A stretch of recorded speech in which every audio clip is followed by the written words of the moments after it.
Hello everyone, कैसे हो आप सब। आई होप आप सब बहुत अच्छे होगे और अपनी पढ़ाई बहुत अच्छे से कर रहे होगे। आपका एक बार फिर से स्वागत है मेरे यूट्यूब चैनल अचीव उद्देश्य में। तो आपने थंबनेल में देख ही लिया होगा कि आज हम एमए हिंदी के जो फर्स्ट सेमेस्टर है उसका जो फर्स्ट सब्जेक्ट है प्राचीन एवं मध्यकालीन काव्य, हम उसकी यूनिट 1 के बारे में डिस्कस करेंगे।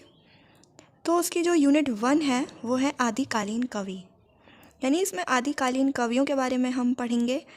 और जो आदिकालीन कवि हैं इसमें 3 आदिकालीन कवि दिए गए हैं हमारे सिलेबस में, यही हमारे एग्ज़ाम्स में भी पूछे जाएंगे। कौन कौन से कवि हैं? तो चंद बरदाई, विद्यापति और अमीर खुसरो। तो 3 आदिकालीन कवि हैं हमारी यूनिट 1 में और इन्हीं से हमारा क्वेश्चन बनेगा।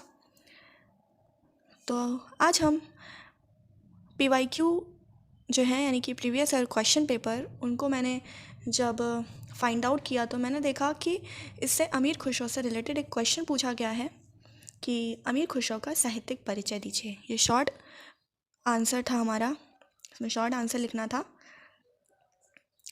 तो हम सारे धीमे धीमे सारे previous year question paper discuss करते चलेंगे और अलग से भी कुछ क्वेश्चंस हम पढ़ लेंगे जो हमारे एग्ज़ाम्स के लिए इम्पोर्टेंट होंगे। सबसे पहले हम प्रीवियस ईयर क्वेश्चन पेपर ही सारे डिस्कस करेंगे, क्योंकि प्रीवियस ईयर क्वेश्चंस जो होते हैं वो हमारे एग्ज़ाम्स के लिए बहुत इंपॉर्टेंट होते हैं। चाहे आप फिर कॉम्पिटिटिव एग्ज़ाम्स की तैयारी कर रहे हों, चाहे ऐसे एग्ज़ाम्स की तैयारी कर रहे हों, सबके लिए PYQ क्वेश्चंस आपके लिए मोस्ट इम्पॉर्टेंट होते हैं। ये आप सब जानते ही होंगे वैसे भी। तो आज हम अपना जो फर्स्ट क्वेश्चन है अमीर खुसरो से रिलेटेड वही पढ़ने वाले हैं, अमीर खुसरो का साहित्यिक परिचय।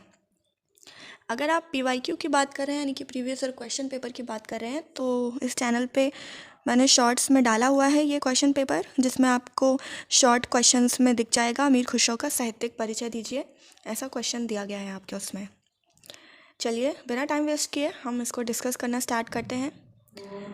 अगर आप लिखना चाहते हैं तो लिख सकते हैं, वैसे तो मॉडल पेपर सबके पास ही होंगे, लेकिन जो उसकी लैंग्वेज होती है ना वो थोड़ी कह लें टफ़ भी होती है, और अगर हम उसको ही पढ़ेंगे तो वही मॉडल पेपर हमारे सबके पास है, वो सभी पढ़ रहे होंगे। जो आप लिखेंगे वही वो भी लिख रहे होंगे, भले ही आप एक दूसरे का नहीं देख रहे हैं बट लिख तो सेम ही रहे हैं ना। तो कुछ अलग करिए, कुछ अलग लिखने की कोशिश करिए, अपने दिमाग में जो कुछ आ रहा है वो लिखिए। वर्ड टू वर्ड आप अगर पढ़ रहे हैं मॉडल से तो ये सही नहीं है आपके लिए, ठीक है। तो मैं आपके लिए ये लेकर आई हूँ मटेरियल, आप इसका स्क्रीनशॉट भी ले सकते हैं और एग्ज़ाम से पहले एक बार इसको देख भी सकते हैं। नोट करना चाहते हो तो आप नोटबुक और पेन लेकर बैठ सकते हैं। तो आप क्वेश्चन डाल लीजिए, अमीर खुसरो का साहित्यिक परिचय। तो अमीर खुसरो हमारे, सबसे पहला तो एक लाइन बनेगी हमारे आदिकालीन कवि हैं, ठीक है। अमीर खुसरो एक महान कवि, संगीतकार और सूफी संत थे, यानी कि ये कवि भी हैं, संगीतकार भी हैं और एक सूफी संत भी हैं। वे एक बहुभाषाविद भी थे। बहुभाषाविद यानी कि मल्टीलिंग्विस्ट, यानी कि उन्हें बहुत सारी भाषाओं का ज्ञान था। और कौन सी भाषाओं का ज्ञान था? तो हिंदी भाषा का ज्ञान था, संस्कृत का, अरबी, फ़ारसी, तुर्की, ये 5 भाषाओं का उन्हें बहुत अच्छा ज्ञान था, इसलिए इनको मल्टीलिंग्विस्टिक कहते हैं, यानी कि बहुभाषाविद कहते हैं। वह खड़ी बोली के आविष्कारक भी माने जाते हैं, यानी कि इन्हें खड़ी बोली का आविष्कारक भी कहा गया है। ये बहुत इंपॉर्टेंट लाइन है, इसको आप ड्रॉ कर लीजिए, हाईलाइट कर लीजिए। वह खड़ी बोली के आविष्कारक भी माने जाते हैं। इनका वास्तविक नाम, यानी कि ये जो अमीर खुसरो हैं, इनका रियल नेम अबुल हसन था, ठीक है। और इनका जन्म कहाँ हुआ था? तो इनका जन्म हुआ था हमारे उत्तर प्रदेश ज़िला जो है वहाँ में, जो एटा है वहाँ पे भी एक पटियाला गांव है एक छोटा सा, वहाँ पे हुआ था। कब हुआ था? तो 1253 ईस्वी में हुआ था, ठीक है। आगे बढ़े तो इनके पिता का नाम क्या था? इनके पिता का नाम था सैफुद्दीन महमूद। तो अमीर खुसरो के पिता का नाम सैफुद्दीन महमूद था। वे मूलतः किश मावरुन्ना के रहने वाले थे। मतलब सैफुद्दीन महमूद जो हमारे अमीर खुसरो के पिताजी थे वो किश मावरुन्ना के रहने वाले थे, लेकिन ये जो अंग्रेजी अत्याचार से दुखी होकर वह भारत में आकर उन्होंने दिल्ली के बादशाह अल्तमश के दरबार में गौरवपूर्ण पद प्राप्त किया। यानी कि ये जो ब्रिटिशर्स थे, ये जब हम पर अत्याचार कर रहे थे उससे दुखी होकर वह इंडिया आ गए थे, और उस समय हमारे जो दिल्ली के बादशाह थे वो अल्तमश थे, तो उनके दरबार में इन्हें अच्छा पद प्राप्त हो गया था, तो ये वहीं पर अपना रहने लगे। तो बचपन में ही खुसरो के पिता का निधन हो गया था, कैसे हो गया था? तो किसी लड़ाई में हो गया था और वह मारे गए थे।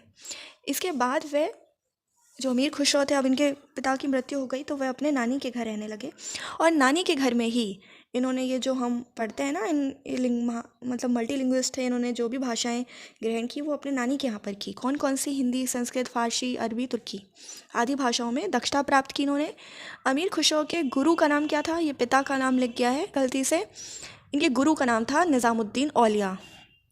इन्होंने गुलाम वंश से लेकर तुगलक वंश के आरंभ तक 11 बादशाहों का आश्रय लिया, अर्थात वे दिल्ली सल्तनत के कई शासकों के दरबार में रहे हैं। कौन? अमीर खुसरो जी। वे पहले मुस्लिम कवि थे, मतलब वे पहले ऐसे कवि थे मुस्लिम जिन्होंने हिंदी भाषा का खुलकर इस्तेमाल किया है। यानी कि अरबी, फ़ारसी, तुर्की ये सब तो मुस्लिम कवि अपनी रचनाओं में इन भाषाओं का प्रयोग तो करते ही हैं, लेकिन ये ऐसे पहले कवि थे जिन्होंने हिंदी भाषा का भी खुलकर प्रयोग किया था। इन्होंने खालिक बारी नाम का एक फ़ारसी हिंदी कोश भी लिखा था, जिसमें फ़ारसी और हिंदी के शब्द थे, शब्दकोश था। खुसरो जी की मृत्यु 1325 ईस्वी में हुई, और इनकी समाधि जो है वो हज़रत निज़ामुद्दीन औलिया के समीप ही है। यानी कि इनके गुरु, अभी हमने पढ़ा ना, इनके गुरु का नाम क्या था? निज़ामुद्दीन औलिया। जब इनके गुरु की मृत्यु हुई उसके बाद ही इनकी भी मृत्यु हो गई थी, और इनकी जो मतलब समाधि है वो इनके गुरु के पास ही है, निज़ामुद्दीन औलिया जी के समीप ही है। हम रचनाएं की बात करें तो अमीर खुसरो को हिंद का तूती यानी कि इन्होंने खुद को ही हिंद का तूती कहा है। हिंद का तूती यानी कि मतलब इतनी भाषाओं का नहीं ज्ञान था, लेकिन उन्होंने हिंदी भाषा को भी अपनाया। अमीर खुसरो वैसे तो फ़ारसी के कवि थे, अमीर खुसरो मूलतः फ़ारसी के कवि थे। इन्होंने स्वीकार किया वे हिंदी को पानी के सहज प्रवाह के समान बोल सकते हैं। इस लाइन का मतलब ये हुआ कि जैसे पानी होता है वो अपनी धारा में एकदम फ्लो, बहुत अच्छे से फ्लो होता है, यानी कि वही है ना। और वैसे ही वो जो हमारे अमीर खुसरो हैं वो हिंदी फ्लुएंटली बोलते हैं, यानी कि ऐसा नहीं है कि उन्हें सिर्फ हिंदी का ज्ञान ही था, वो उसे फ्लुएंटली बोलते थे। इनके बारे में एक कोट बहुत प्रचलित है, तुर्क ए हिंदुस्तानियम मन हिंदी गायम चू आव, यानी कि वो तुर्क के तो हैं लेकिन उनका जो मन है वो हिंदुस्तानी ही है। अमीर खुसरो ने बहुत सी रचनाएं लिखी हैं, परंतु 28 के आसपास रचनाएं इनकी उपलब्ध हैं। अभी लिखी तो उन्होंने बहुत सी रचनाएं, लेकिन उपलब्ध अभी इनकी 28 के आसपास रचनाएं हैं।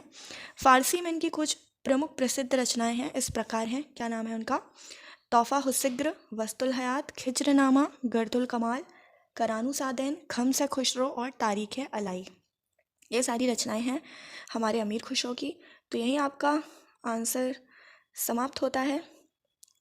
अब हम अगला क्वेश्चन लेकर आएंगे प्रीवियस ईयर क्वेश्चन पेपर का, और उसके बारे में भी डिस्कस करेंगे। आपको ये कैसा लगा सेशन आप ज़रूर बताइएगा कमेंट बॉक्स में, और कौन सा ऐसा क्वेश्चन है जिसके बारे में आप चाहते हैं मैं डिस्कस करूं, आप उसको भी लिख सकते हैं, मैं डेफिनेटली उसको भी लेकर आऊँगी। तब तक के लिए बाय बाय, टेक केयर।